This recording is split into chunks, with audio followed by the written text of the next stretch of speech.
Hi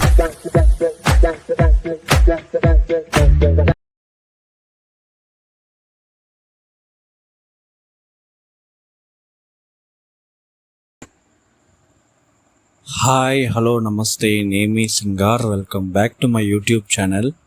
so మనం ఈరోజు ఈ వీడియోలో ఏం చూడబోతున్నామంటే, రీసెంట్గా నెట్ఫ్లిక్స్లో రిలీజ్ అయిన సంగీతం తెలుగు మూవీ ఎలా ఉందని ఇప్పుడు మనం చూద్దాం.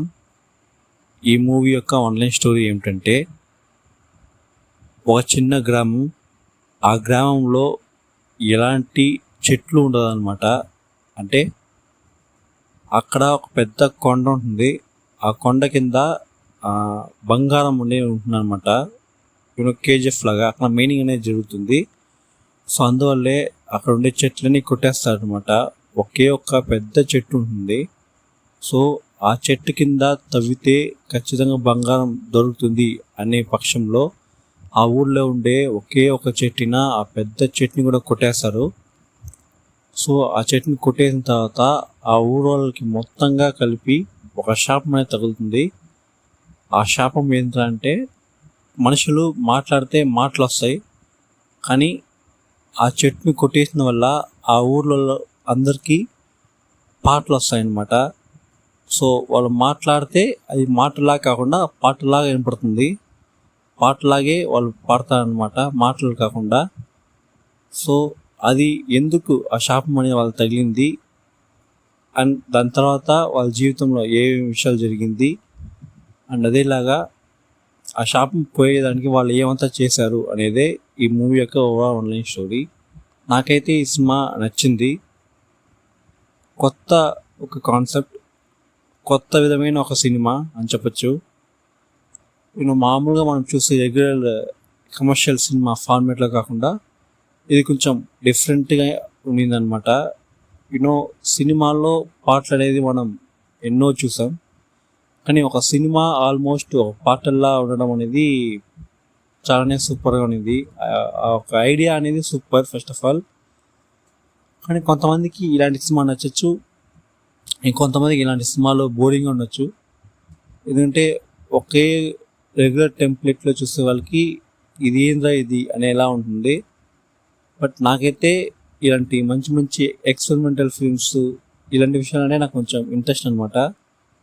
నేను కూడా రెగ్యులర్ ఫార్మేట్ ఏదైతే మాస్ కమర్షియల్ యాక్షన్ ఫిల్మ్స్ ఉంటాయో అలాంటి ఫిల్మ్స్ చూసే ఆడియన్స్లే నేను. బట్ నాకు ఇలాంటి కొత్త కొత్త జానర్స్, కొత్త కొత్త ఎక్స్పెరిమెంటల్ ఫిల్మ్స్ అనేది చూసేయడానికి నాకు ఇంట్రెస్ట్ ఎక్కువ. సో అలాగే ఈ సినిమా అనేది నేను చూశాను. యాక్చువల్గా థియేటర్లో చూడాల్సింది, బట్ కుదరలేదు. ఇప్పుడే నెట్ఫ్లిక్స్లోనే చూసాను అనమాట. ఓవరాల్గా సినిమా అయితే నాకైతే బాగా నచ్చింది. ఈ సినిమాలో ప్రతి ఒక్కరి యాక్టింగ్ అనేది చాలా చాలా బాగుంది. బట్ ఇంకొంచెం విషయాల్లో కొంచెం ఎక్కువగా కాన్సన్ట్రేషన్ చేస్తుంటే కొంచెం బాగుండేది అనిపించింది. ఏంటంటే ఒక ఊరు అంటే ఆ ఊరికి ఒక పంచాయతీ, ఒక చిన్న గ్రామం అంటే ఒక ప్రెసిడెంట్ అనే వాళ్ళు ఉంటారు. ఆ ఊళ్ళో అలాంటి ఏవి ఉంటారు. పైగా ఒక పోలీస్ స్టేషను, ఒక హాస్పిటల్, ఒక చిన్న హాస్పిటల్ చూపిస్తారు. బట్ అది ఏదో ఉంది పేరుకైనట్టు. పైగా గవర్నమెంట్ ఆ ప్లేస్ని పట్టించుకోనట్టు చూపించుంటారు అనమాట. సో నాకు ఏమంతా చెప్పాలనిపించింది, ఇంకేం లేదు. సో లాజిక్ అవన్నీ ఈ సినిమాలు చూడకండి. లాజిక్ అంతా చూస్తే ఈ సినిమా మీకు ఏమాత్రం ఎక్కదు, నచ్చదు.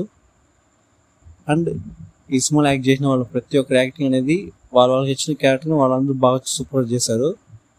ముఖ్యంగా దేవిశ్రీ ప్రసాద్ వాళ్ళ యొక్క సాంగ్స్ అనేది ఈ సినిమాకి చాలా చాలా పెద్ద ప్లస్.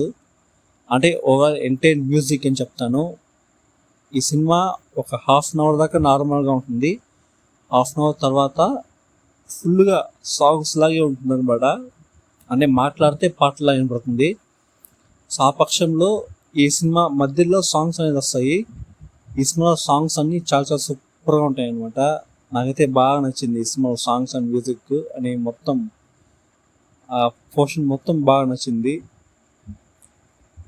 ఈ సినిమాకి డైరెక్షన్ సంగీతం శ్రీనివాసరావు గారు. ఆయన 94 yearsలో ఈ సినిమాని అనేది తీశారు. ఇది చాలా చాలా పెద్ద విషయం అనమాట. ఏజ్ అనేది ఈజ్ జస్ట్ ఏ నంబర్. మనకి ఒక ఐడియా ఉంది, ఇంట్రెస్ట్ ఉంది, మనం ఒంట్లో శక్తి ఉంది అనే పక్షంలో మనం ఏమైనా చేయొచ్చు, ఏ వయసులో అయినా సరే. సో దానికి ఒక బెస్ట్ ఎగ్జాంపులే సంగీతం శ్రీనివాసరావు గారు. సో అతను 94 ఇయర్స్లో ఒక స్టోరీ అనేది రాసుకుని, అందులోనూ ఒక డిఫరెంట్ అయిన story, normal Telugu cinema commercial సినిమాలా కాకుండా కొత్త స్టోరీ, డిఫరెంట్ అయిన స్టోరీ, డిఫరెంట్ అయిన జానర్స్లో ఒక స్టోరీ రాసుకొని ఆ సినిమాగా తీసి ఆడియన్స్కి ప్రజెంట్ చేయడం అనేది it's big thing. So he's a legend. ఆయన చాలా సినిమాలు నేను చూసే ఉన్నాను. సో అతను ఒక పెద్ద లెజెండ్. అలాంటి లెజెండ్ దగ్గర నుంచి ఇంకొక సూపర్ అయిన ఒక సినిమా. సో ఎంతమంది ఈ సినిమా థియేటర్స్లో చూసారని చెప్పండి. నేనైతే గట్టి మిస్ అయినాను. Now I'm feeling hope. ఇంకా ఏం చేయలేం, నెట్ఫ్లిక్స్లోనే ఇప్పుడు చూసాను కాబట్టి నాకైతే నచ్చింది. మీ థియేటర్స్లో చూస్తుంటే ఈ సినిమా చూసిన మీకు ఈ సినిమా ఎలా ఉండింది అనేది మీ యొక్క ఒపీనియన్ కింద కామెంట్ సెక్షన్లో తెలియజేసుకోండి. అదేలాగా ఈ సినిమా చూడకుండా ఉంటే మీరు ఇప్పుడు కానీ ఈ సినిమా నెట్ఫ్లిక్స్లో అవైలబుల్గా ఉండి తెలుగులో చెక్ చేసి చూడండి. అంతే. ఈ వీడియో మీకు నచ్చినట్టయితే ఈ వీడియోని లైక్ చేసుకోండి. అదేలాగా నా ఛానల్ని సబ్స్క్రైబ్ చేసుకోండి. పక్కనే ఉన్న బెల్ ఐకాన్ క్లిక్ చేసుకోండి. ఛానల్ని సబ్స్క్రైబ్ చేసిన తర్వాత మన ఛానల్ యొక్క హోమ్ పేజ్ క్లిక్ చేస్తే మీకు ప్లేలిస్ట్ అనే ఆప్షన్ ఉంటుంది. దాన్ని క్లిక్ చేస్తే మీకు చాలా సెగ్మెంట్స్ అండ్ చాలా వీడియోస్ ఉంటాయి. వాటన్నిటిని చూసి ఎంజాయ్ చేయండి. ఇంకొక వీడియోతో నేను మీ ముందు. అంతవరకు నేను మీ సింగార్. Thank you. బాయ్.